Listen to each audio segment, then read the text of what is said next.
What's up, everyone? Today, we're embarking on a journey that's a little different. We're headed to what some have called the most obese city in the world. But this isn't about judgment, it's about understanding. What's it really like to live there for 24 hours? What are the food, the culture, and the people like? I came here with a lot of preconceptions, but what I discovered by the end completely changed my perspective. So buckle up because we're about to dive deep into a day in the life of this unique city. Alright, first stop, breakfast. It's 8 a.m. and the city is already buzzing. I asked a local for the most authentic breakfast spot, and they sent me to this legendary diner. The menu is impressive. Giant stacks of pancakes, sizzling platters of bacon and eggs, biscuits drowning in gravy. It's clear from the get-go that food here is more than just fuel. It's a centerpiece of life. I ordered a modest plate, or so I thought, and this massive portion arrived. The flavors were incredible, pure comfort food. Everyone around me seemed to be enjoying these hearty meals, laughing and talking. There was a real sense of community, of starting the day together. It wasn't just about eating, it was a social ritual. With breakfast settled, it was time to explore.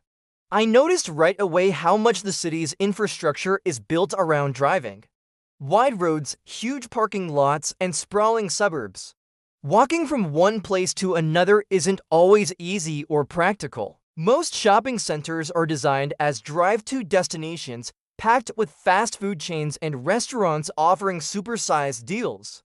It's incredibly convenient to just pull up, grab a high-calorie meal, and go. I can see how this car-centric lifestyle shapes daily habits. If getting around on foot is difficult, and cheap, tasty food is available everywhere you drive, it creates a powerful cycle that's hard to break. For lunch, I decided to try something different. I wanted to see what the alternatives were. I found a local market hoping to grab some fresh produce. The market was there, but it was much smaller than I expected and a bit out of the way. Inside, the prices for fresh fruits and vegetables were noticeably higher than the fast food deals I saw everywhere else. I spoke to a vendor who told me that for many families on a tight budget, buying fresh is a luxury. A family can get a full meal for a few dollars at a drive-thru, but that same amount might only buy a couple of apples here. It was a stark reminder that healthy eating isn't just about choice. It's also about access and affordability. By mid-afternoon, I wanted to understand the human side of this story. I headed to a community park. It was a beautiful green space, but it was mostly empty. I did meet a man named David, who was kind enough to share his story.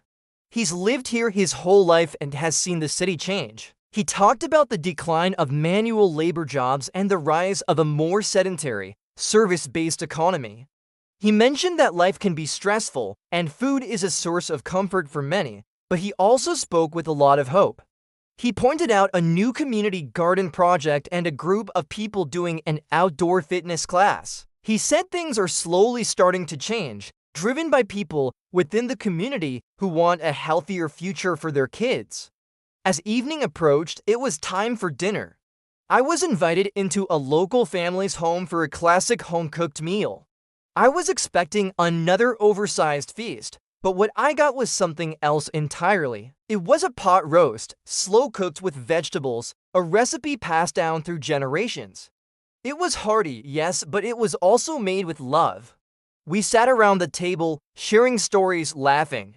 The kids played in the yard. It felt normal, it felt like home. They told me that for them, big family dinners are a tradition, a time to connect. It's about sharing and togetherness, and the food is just one part of that beautiful picture. This is where my whole perspective shifted. I came here looking for the most obese city, expecting to find a caricature. I thought I'd seen nothing but gluttony and apathy. And yes, the challenges are real. The systemic issues of food excess, urban design, and economic pressures are undeniable. But what I really found was a community. I found people with rich traditions, deep family bonds, and a powerful sense of resilience. The story of this city isn't just about statistics on a chart. It's about real people living complex lives, navigating the world they've been given while trying to build a better one. The shocking part wasn't the food portions or the reliance on cars. The shocking part was how wrong my initial assumptions were. I was so focused on the label that I almost missed the humanity. I saw people organizing, creating community gardens, teaching free fitness classes, and supporting each other. There's a powerful movement for change happening from the inside out, driven by the very people who call this place home. They aren't waiting for an outsider to come and save them, they are saving themselves. So as I leave, I'm not thinking about this place as the most obese city. I'm thinking about it as a city of fighters, a city of neighbors, a city with a huge heart. It taught me that to truly understand a place, you have to look past the headlines and see the people. You have to listen to their stories, and more often than not, you'll find a strength and a hope that you never expected. Thank you for coming on this journey with me. It truly opened my eyes, and I hope it gave you a new perspective too. Don't forget to like and subscribe, and I'll see you in the next one.